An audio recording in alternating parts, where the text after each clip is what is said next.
We provide you the platform to turn your dreams into reality. Give wings to your aspirations with KR Mangalam University. देश आज 79वें स्वतंत्रता दिवस का जश्न मना रहा है। पीएम मोदी ने लाल किले पर तिरंगा फहराया। पीएम मोदी ने 12वीं बार लाल किले की प्राचीर से देश को संबोधित किया। उन्होंने अपने संबोधन में कई बड़े ऐलान किए। पीएम मोदी ने ऑपरेशन सिंदूर में शूरवीरों के शौर्य की चर्चा की और कहा कि आतंकियों और उनके आकाओं को कल्पना से परे सजा मिली। पीएम मोदी ने आत्मनिर्भर भारत के संकल्प को दोहराया और कहा कि 2047 तक भारत को विकसित राष्ट्र बनाना है। लाल किले पर अपने संबोधन के बाद पीएम मोदी बच्चों से भी मिले। 3 तस्वीरें इस वक्त आप देख रहे हैं। पहली तस्वीर में तिरंगा फहराते हुए प्रधानमंत्री नरेंद्र मोदी लाल किले की प्राचीर से। दूसरी तस्वीर जो आप देख रहे हैं, अब तक की तस्वीरें इस वक्त हम आपको दिखा रहे हैं। देखिए, 2014 वो साल था जब प्रधानमंत्री नरेंद्र मोदी का लाल किले की प्राचीर से प्रधानमंत्री के बनने के बाद पहला भाषण, पहला संबोधन उन्होंने वहां पर दिया और लाल किले की प्राचीर पर तिरंगा फहराया। उसके बाद 2015, 2016, 17, 18, 19, 20, 21, 22, 23, 24 और इस साल 2025 हर बार प्रधानमंत्री नरेंद्र मोदी का अलग अंदाज रहता है, भाषण भी बेहद खास रहता है। और इस बार अगर आप देखें तो पूरी तरीके से केसरिया रंग में रंगे हुए नजर आए प्रधानमंत्री नरेंद्र मोदी। उनका जो अटायर रहता है वो भी अपने आप में एक बड़ा मैसेज हर बार देता है।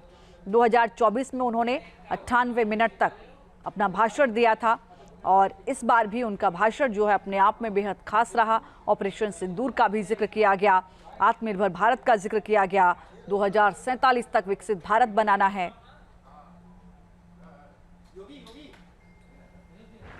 साथियों, हमने ऑपरेशन सिंदूर में देखा है मेड इन इंडिया की कमाल क्या थी।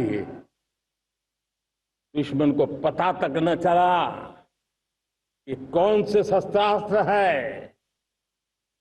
ये कौन सा सामर्थ्य है जो पलक भर में उनको नष्ट कर रहा है।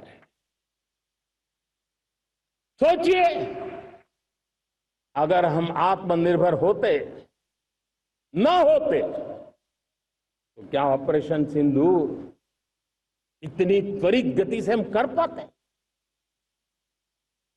पता नहीं कौन सप्लाई देगा नहीं देगा, ताजो सामान मिलेगा नहीं मिलेगा, इसी की चिंता बनी रहती। लेकिन हमें मेड इन इंडिया की शक्ति हमारे हाथ में थी, सेना के हाथ में थी।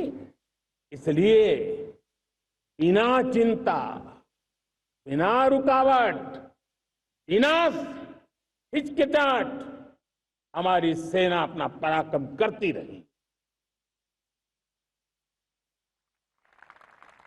और ये पिछले 10 साल से लगातार डिफेंस के क्षेत्र में आत्मनिर्भरता पर हम एक मिशन लेकर के चले हैं, उसके नतीजे आज नजर आ रहे हैं। भारत ने तय कर लिया है, खून और पानी एक साथ नहीं बहेंगे।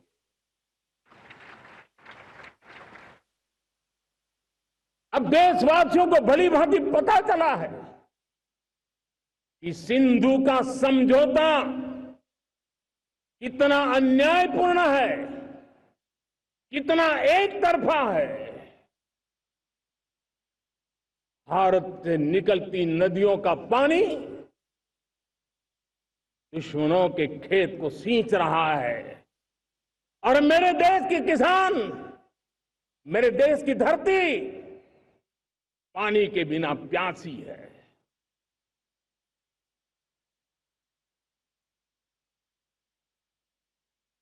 ये ऐसा समझौता था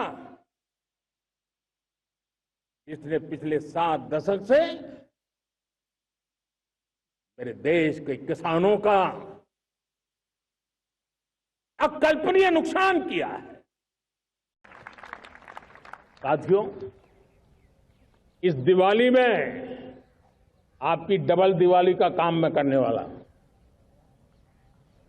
इस दिवाली में आपको एक बहुत बड़ा तोहफा देशवासियों को मिलने वाला है। पिछले 8 साल से हमने जीएसटी का बहुत बड़ा रिफॉर्म किया, पूरे देश में टैक्स के बर्डन को कम किया। टैक्स की व्यवस्थाओं को सरल किया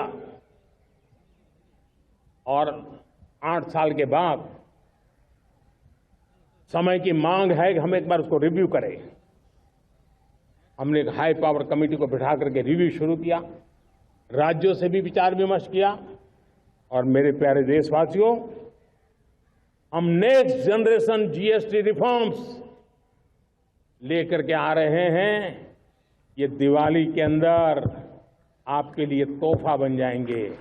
सामान्य मानवीय की जरूरतों के टैक्स भारी मात्रा में कम कर दिए जाएंगे। बहुत बड़ी सुविधा बढ़ेगी। हमारे एमएसएमई, हमारे लघु उद्यमी, इनको बहुत बड़ा लाभ मिलेगा।